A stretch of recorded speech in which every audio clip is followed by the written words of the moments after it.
বসো, ও বকা দিল না, চাল দিয়ে দেবো। আচ্ছা ক্যান্ডি লিপস্টিক চা। এই হলো শুক্তো নাকি? লাস্ট ব্লগে তোমাদেরকে বলেছিলাম না আজকে ব্লগটা একটু অন্য রকমের ফাটাফাটি হবে। গেস আজকে কিন্তু অন্য রকমের কিছু হবে, সেটা হলো নিরামিষ রান্না করে। গোবিন্দ সকাল থেকে অনেক বাজারঘাট করেছে, কি বাজারঘাট করেছে জানতে ইচ্ছা হচ্ছে। আর কেনই বা আজকে নিরামিষ রান্না করে এত তোড়জোড় করে নিরামিষ রান্না বান্না হচ্ছে। বাপের বাড়িতে যাব মন ঠিক করার পরেও কেন মনটা ভেঙে গিয়ে বাপের বাড়িতে গেলাম না, এই সমস্ত দুঃখের কাহিনী নিয়ে আজকে ব্লগটা সাজিয়েছি। হোপফুলি তোমাদের খুব ভালো লাগবে। হ্যালো মাই লাভলি ভিউয়ার্স, আমি Priyanka and welcome to my channel Priyanka's time story. আমার কিন্তু ফেসবুকেও দুটো পেজ আছে, একটা প্রিয়াঙ্কাস টাইম স্টোরি নামে এবং একটা প্রিয়াঙ্কা সাহা প্রোফাইল নামে। তোমরা যারা আমার ইউটিউব থেকে ফেসবুকে গিয়ে ফলো করছো তাদেরকে অনেক অনেক থ্যাংক ইউ। তো এখন সকালবেলা সংসারে পঞ্চনামা শুরু হয়েছে। গোবিন্দ কি বাজারঘাট করবে সেগুলো বলা হচ্ছে। মাতাজি অলরেডি ঢুকে গেছে, এখন ঘড়িতে প্রায় তোমাদের বাজে 11:45 কাছাকাছি। শ্রেয়া প্রিয়া কাজকর্ম করছে। আজকে ওরা দুজন স্কুলে যেতে পারেনি, কাজ করতে করতে এতটাই দেরি হয়ে গেছে ওরা আজকে রয়েই গেছে। আর লিটিল গোল ঘুম থেকে উঠে গেছে, ওকে এখন ব্রাশ ট্রাশ করাতে হবে, ফ্রেশ করতে হবে করে টোরে আমি এখন রান্নাঘরের দিকে যাব। কারণ আমি আজকে এই ঘরের রান্না থেকে কিচ্ছু খাবো না, কারণ আমার অলরেডি রান্নাবান্না অনেকটাই করা রয়েছে।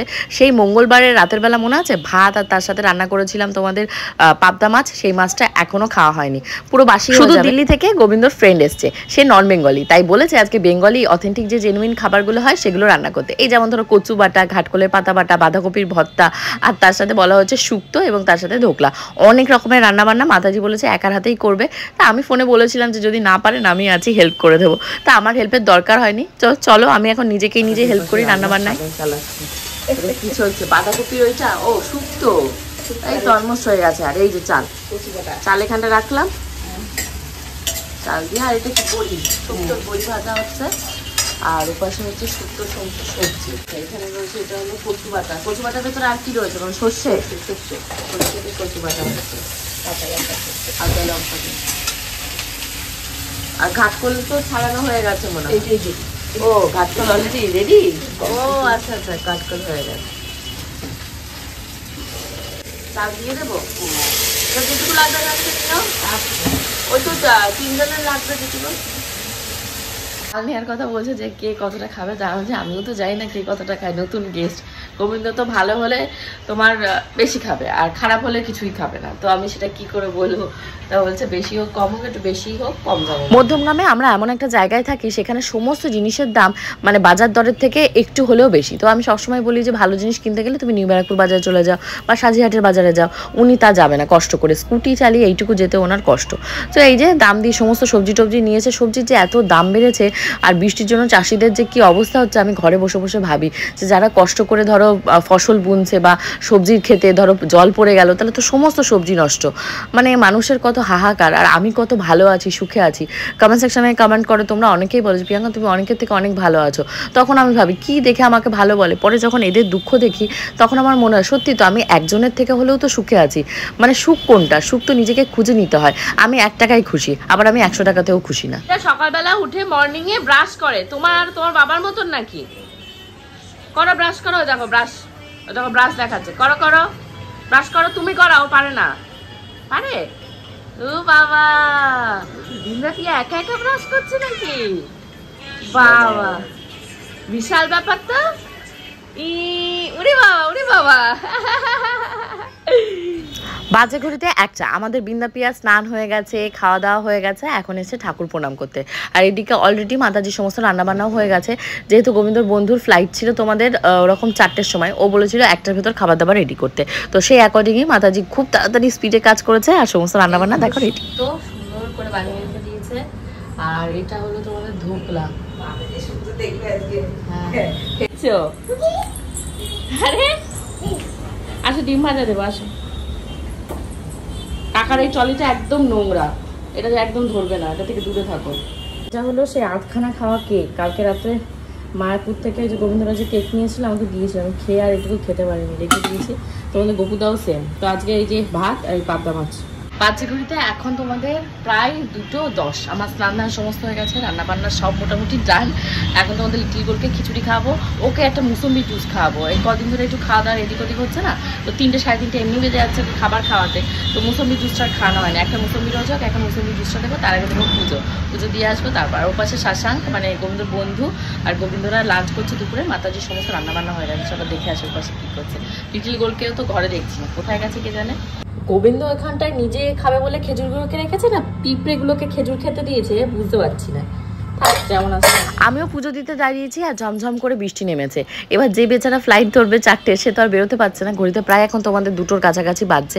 তো ওকে বিদায় টিদায় জানিয়ে ও দিল্লির ওইদিকে থাকে। আমি বলছিলাম না আমাদের খুব তাড়াতাড়ি বৃন্দাবন, তারপর তোমাদের ইন্ডিয়া গেট, তারপর খাটুশ্যাম মন্দির, এগুলো দেখতে যাওয়ার প্ল্যানিং হচ্ছে ওদের ওখানটা থেকে। বলবো মানে আমার আর ভালো লাগে না, অত্যাচার করে খাচ্ছে দুজনে।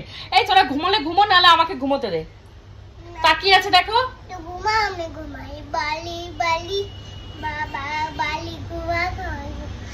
আরে শো দেখো 4:30 বাজে, এখনো এটাকে শোয়াতে পারিনি। শুতে আয়।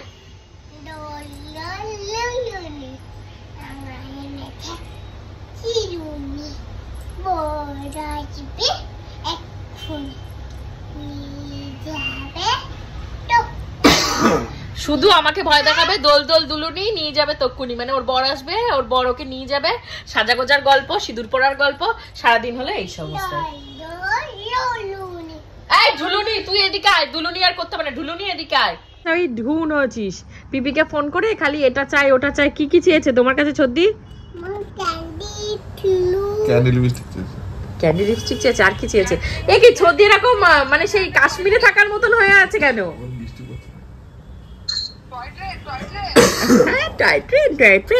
ওই তোমার ওই টেন্ট হাউস ওইভাবেই পড়ে আছে, তুমি এসে আবার ওখানে ভূত পেতনি হয়ে বসে দেখো। ঠিক আছে, তোমার কি কি লাগবে তুমি লিস্ট করে নিও, তারপর আমরা কিনতে যাব। হ্যাঁ বড় দোকানে, ঠিক আছে? বাবা কিরকম করে আছে, কিরকম করে আছে দেখ, পৌঁছে যে আছে। মনে পড়ে যাবে কিন্তু, মামা পড়ে যাবে বলেছি কিন্তু, এরকম করে না, পড়ে যাবে। বসো। বসতে পারবে না আমি, গোপা লাইভ পড়ে যাবে, লাইভ লাইভ জামা খেলবার লাইভ আটকে গেছে। হয়েছে গেছে, এবার বাবার পাশে চুপ করে বসো। দুষ্টুমি কেন করো তুমি? এক জায়গায় চুপ করে বসো। হ্যাঁ দুষ্টুমি করবে না, ছোট মানে দুষ্টুমি করে। আর তুমি আরে বলো দুষ্টুমি করতে বলো, আর করবে ও 100 বার করবে। টাকা কই? টাকাটা আসছে। আর টাকাটা কোথায় যাচ্ছে? টাকাটা কিনে যাচ্ছে। আজকে বাড়িতে অনেক অতিথি এসছে, অনেক অতিথি গেছে। এক তো গোবিন্দর বন্ধু এসেছিল শাশাঙ্ক, তারপর প্রসেনজিৎ দা এসেছিল, সবাই ঘুরে ফিরে চলে গেছে। বারান্দায় আজকে জামা কাপড় মেলা হয়েছে, কিন্তু জামা কাপড় আমি এখনো তুলতে পারিনি, কারণ এত পরিমাণে অবস্থা কাহির ভিজে, এখনো সে জামা কাপড় ভিজে, তাই তুলতে পারিনি। এখানটা এসে দাঁড়ালে এত সুন্দর ফিল হয়, মানে তোমরা যারা আমার বাড়িতে এসে তারা তো জানো, এখান থেকে পুরো সুন্দর করে মধ্যমগ্রামটাকে দেখা যায়। বৃষ্টি থেমে গেছে। হ্যাঁ তো চলো জামা কাপড়গুলো তুলে নিয়ে। আজকে সকালবেলা আরো একটা বিপত্তি ঘটেছে। গোবিন্দ পুরী থেকে আমাদের জন্য খাজা গজা নিয়ে এসেছিল, খাজা গজা ইঁদুরে খেয়ে নিয়েছে। আগের দিন তোমাদেরকে দেখালাম না, র্যাট কিলারটা, একটা র্যাট মারা গেছে, তার প্রতিশোধ নিতে সাঙ্গবাঙ্গ মিলে এসেছিল, আর গোবিন্দর টলির উপর সমস্ত রাগ বশীভূত করে গেছে। তো খাজা গজাতে ওরা যেহেতু মুখ দিয়ে দিয়েছে, তো ওই খাজা গজা আর কাউকে দেওয়া যাবে না প্রসাদ, তো তাই বলা বলি করা হচ্ছে যে এখন কাচের দরজা শুধু আটকালে হবে না, বা মেন দরজায় তালা দিলে হবে না, এখন শ্বশুরমশাইয়ের ঘরে যে কাঠের দরজাটা দেখতে পাচ্ছ, ওই দরজাটাকেও আটকে দিতে হবে, নাহলে এই ঘর টুপকে ওরা তারপর ডাইনিং রুম, আমাদের বেডরুমগুলো, সমস্ত জায়গায় ঠাকুর ঘরে উৎপাত চালাবে। কি একটা ঝামেলা, বৃষ্টি হলে না এই কেঁচো টিকটিকি আরশোলা ইঁদুর প্রচুর জ্বালায়। 7:30 8টা থেকে আমি ভয়েস ওভার দেওয়া শুরু করেছি, মানে মোটামুটি যা যা পুরনো ব্লগ ছিল, ধরো ফটো ছিল, সবগুলো একদম আলাদা করে রেখে দিয়েছি। কাহিনী সব মানে লাস্ট 4 দিন ধরে আমি জামা কাপড় মানে সেই রুটি শাখার মতন এরাম এরাম করে শিখছি। সুন্দর অবস্থাও গন্ডগোল হয়ে গেছে। তো চলো গোছাই। আজকে ভেবেছিলাম জামা কাপড় গোছানোর সাথে সাথে বাপের বাড়ি যাওয়ার জন্য ব্যাগটা গোছাবো। হায় রে আমার কপাল, কি যে হলো রাতের বেলা, হঠাৎ করে মনটা এত খারাপ লাগলো, মনে হচ্ছে না বাপের বাড়ি গিয়ে আমার মনটা আরো খারাপ হয়ে যাবে। এখানে যাই হোক রাস্তার পাশে বাড়ি, রাস্তার দুটো লোক দেখতে পারি, দুটো লোক ধরো ঘরে আসলো কথা বলতে পারি, বাট বাপের বাড়িতে গেলে তো সেরকম নয়। ওই যে দোতলার উপরে উঠবো আর নিচেও নামতে ইচ্ছা হবে না, কারোর সাথে কোনো কথাও নেই, সূর্যের মুখও দেখা যায় না, এমনইভাবে মানে ঘরের পজিশনগুলো করে রেখে দেওয়া হয়েছে। তো ইচ্ছা হলো আর যাবো না, কারণ প্রত্যেকদিন না শুক্রবার দোকানে যেতে যেতে প্রচুর দেরি হয়ে যায়, 2টো বেজে যায়। তারপর গিয়ে মার আস্তে আস্তে ধরো বেশিক্ষণ লাগে না, 4টে হয়ে যায়। ওর নাম কি জানো, স্বর্ণজিৎ দোকানে বসে থাকে। এবার পূজা অসুবিধা হয়, স্বর্ণজিতের খাওয়া দাওয়ার একটা অসুবিধা হয়, ভেবেছিলাম বাপের বাড়ি থাকলে যেতে সুবিধা হবে, তার যাবো না। প্রায় 12:30টার কাছাকাছি আমাদের রাতে ডিনার সব হয়ে গেছে, তোমাদের গপুদারও খাওয়া দাওয়া হয়ে গেছে। তো মাছ নিয়ে সমস্যা, মাছ ভাত খাবো না রাতে, মাছ ভাত খাবো না, অন্য কিছু নেই। কালকে থেকে ভালো মতো বাজার করবে, তাহলে অবশ্যই ভালো ভালো খাবার পাবে। তো ইচ্ছা আছে কালকে একটু মাছ বাজারের দিকে যাব। আর কত রাগ করে থাকবো আর নিজেদেরকে কষ্ট দেবো।